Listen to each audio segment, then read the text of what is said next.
Introduction to the 8th edition of the Massachusetts State Building Code. On February 6, 2011, the 8th edition of the Massachusetts State Building Code, known as 780 CMR or MSBC, Massachusetts Building Code, goes into full effect. All permit applications submitted after that date shall meet the requirements of the new code. This guide is meant as an overview to assist in the permitting process as required by the new codes and familiarize with some of the new code requirements. Please note that there have been significant changes in the requirements for work on existing buildings. The 8th edition of the base code for Massachusetts is comprised of the International Building Code 2009, International Existing Building Code 2009, the International Energy Conservation Code 2009, and the International Mechanical Code 2009. These are the abbreviations of those names. And a separate package of Massachusetts amendments to the chapters of these building codes. The international codes are sold by the International National Code Council, and the Massachusetts amendments are sold by the state bookstore. Both documents are needed to properly use and work under this code, under the new code. Users of the new code must first consult the international codes for requirements and then check the Massachusetts amendments to make sure that no changes have been made to any particular section. It is recommended that users make a notation of all amended sections directly into the copy of the International Building Codes. This is very helpful in quickly identifying when the base code has been amended or changed and where any requirements might be found. Amended means change. Scope, the overall content. The International Building Codes altogether is the applicable building code for all buildings in Massachusetts, except 1 or 2 family dwellings or houses or residences are regulated under the Massachusetts State Building Code. So 1 or 2 family dwellings are regulated under the Massachusetts State Building Code. All the other buildings are regulated by the International Building Codes. Please note that residential condominium buildings of 3 or more units are regulated in the International Building Codes. Also, a single dominium unit is not a one-family dwelling. That is part of a whole condominium complex. Permit application. The application must be filled out completely, no exceptions. Incomplete applications will not be accepted for review. Applications shall be submitted to the building inspector for the appropriate district. That means all lines, all items must be filled out. Applications are not to be dropped off or mailed in unless specifically instructed or allowed by the code department. Supply the name and contact information of the building owner, contractor, and architect or engineer or registered design professional. Please note that unless the building owner is a licensed contractor or registered design person, professional, rather, the person is not eligible to apply for a permit. Please note that the building owner is required to sign the application where indicated on page 3. So it doesn't mean that. I think it means that the owner of a building must also have a licensed contractor in order to get a permit to do work on the building. Confirm the type of work. The international requirements are based on levels of work and work area, which is an entirely new concept to Massachusetts' existing buildings. As the level of work increases, so do the requirements for fire protection and structural work increase. Level 2 work involves any reconfiguration of space, however small the change may be. So if there's any change at all, you're going to fall into level 2. The levels of work can be simply defined as follows, as in the Chapter 4 of the International Code. New construction means a new building. Addition means any change in footprint or volume of building. Footprint. Change of use, a change in the purpose or level of activity within a building that involves a change in the requirements of this code. Generally, a change in the International Chapter 3 use group definition. It also means change in the International Building Code Chapter 3. Specifically, group definition. Change in group definition. Then that is also change in use. They mean the same. Change in use or use group definition. Repair. The patching, restoration, replacement of damaged material, elements, equipment, or fixtures for the purpose of maintaining such components in good and sound condition with respect to loads or performance requirements.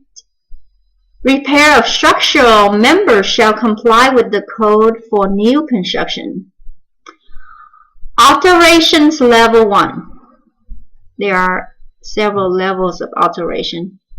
Level 1 includes the removal and replacement or the covering of existing materials, elements, equipment, or fixtures using new materials, elements, equipment, or fixtures that serve the same purpose. As under the 7th edition, all new work shall comply with all current codes. So this is the same all the time. Changes in gravity loads on buildings of greater than 5% require structural engineering analysis. So it's good to make a note of this. Changes in gravity loads on buildings greater than 5% needs to have a structural engineering analysis. The replacement of rooftop equipment requires structural engineering analysis. Replacement of rooftop equipment. Rooftop equipment, not rooftop. So maybe equipment that are mounted on the roof. Not sure. Alteration 2, level 2, includes the reconfiguration of space. So, renovation, new or moved partition walls, addition or elimination of any doors or windows, reconfiguration or extension of any system, for example, mechanical systems. The installation of any additional equipment, such as a new rooftop equipment. Changes in gravity loads greater than 5% or lateral loads of greater than 10% require a structural engineering analysis. We need to look this up. Lateral loads greater than 10% or lateral loads, what it means, and gravity loads. We need to study about this, maybe find out what they mean. Should make a note of that. Alterations level 3. where the work area exceeds 50% of the aggregate of the building and where required by change of use classification, including requirements of levels 1 and 2. What? Level 3 is where the work area exceeds 50% of the aggregate of the building. And where required by change of use classification, including requirements of 1 and 2. So when the work is more than 50%, it will likely fall into level 3 if it also and it may include change of use and need to also be complied with level 1 and 2.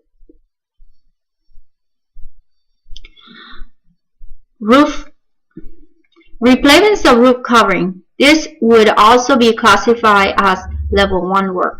That means to removal and replacement of covering and existing material.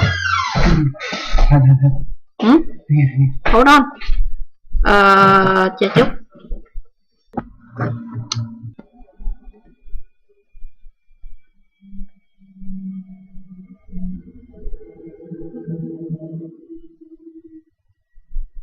Roof. Replacement of roof covering.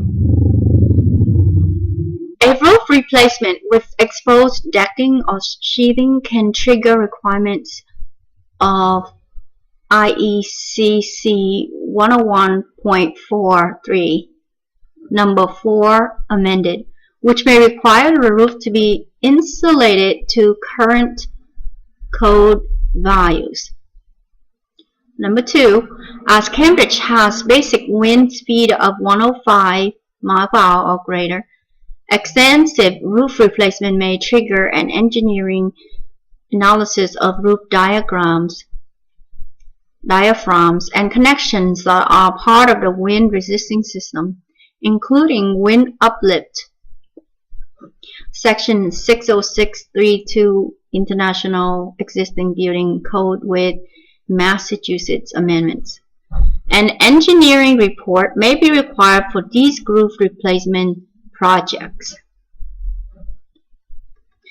Please indicate the current use of the building or proposed use if different. This is on the permit application, by the way. The construction type of the building as defined in Chapter 6 of the International Building Code and the current level of fire protection in the building. The Massachusetts Building Code requires a description of the building in which the proposed work will take place. The application requires only a simple description, for example, wood frame building, 3-story retail on ground floor, or residential above, or brick building, 4-story offices. Just a brief description of the type of building and any special use. As part of the construction document submitted with this application, a more comprehensive building evaluation report, as required by Massachusetts State Building Code in Chapter 34, Section 101.540 amended, shall be included. Need to check more about this. Okay, small print. IEBC requires that as a condition of the issuance of a building permit, the building owner shall cause the existing building or a portion thereof to be investigated and evaluated in accordance with the provisions of the IEBC. This may include, but not limited to, evaluation of design gravity loads, lateral load capacity, egress means exits and entrance, capacity, like how to exit and how to enter the building, fire protection systems, fire resistive construction, interior environment, hazardous material, energy conservation. So the property may be inspected first. The investigation and evaluation shall be in sufficient detail to ascertain or to help determine the effects of the proposed work on the work area under consideration and the entire building or structure and its foundation if impacted by the proposed work.